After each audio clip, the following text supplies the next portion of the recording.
All day in Kenya. Well, on his first day in Kenya, Pope Francis has been traversing the city. He started in a meeting with interreligious leaders where he discussed issues of radicalization and dialogue between communities and also dialogues between leaders of different faiths. It is here that he spoke about the need to protect the youth from radicalization and the need to speak to them about tolerance and the reason to speak to them about the evils of being waylaid or being spoken to about issues of using religion to hurt other people in society. In fact, he spoke about the Garissa University attack and the Westgate attack, where he said the people who did that were just people who had been used by other evil people, but in the name of Islam, saying there is no religion that supports violence. Now, Sarah, referring to attacks carried out by Al-Shabaab in Kenya, the Pope said that God's name must never be used to justify hatred and violence. What do you think about the impact that this visit and this message is likely to have on healing rifts created as a result of religion?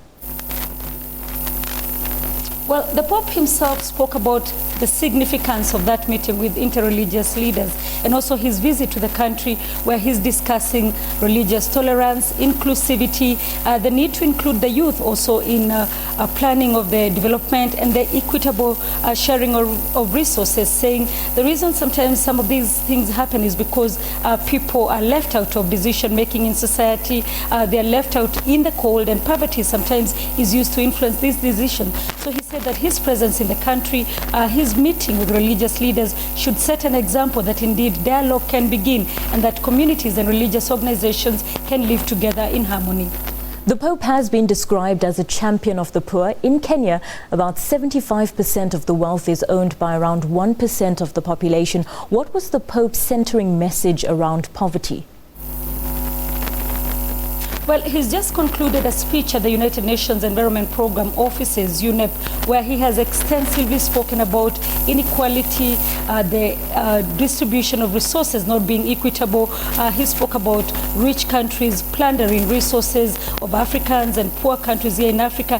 He went ahead to talk about pharmaceutical companies ripping off the poor, not being able to give the poor access to drugs to treat ailments that are tropical and that endemic here on the continent. And he also spoke about migration. He said that most of the people who leave their countries are sometimes living there because of influences that have nothing to do with them. And he said that it is now time for leaders, global leaders, to wake up to the realities that as long as the poor are not taken care of, then the world cannot be a peaceful place. In fact, he went ahead to talk about climate change, saying that as long as a decision is not reached, a legally binding decision is not reached next month in Paris, then the world will remain more poor.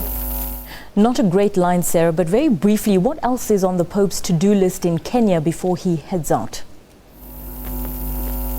Well, tomorrow Pope Francis will have a dialogue with the youth.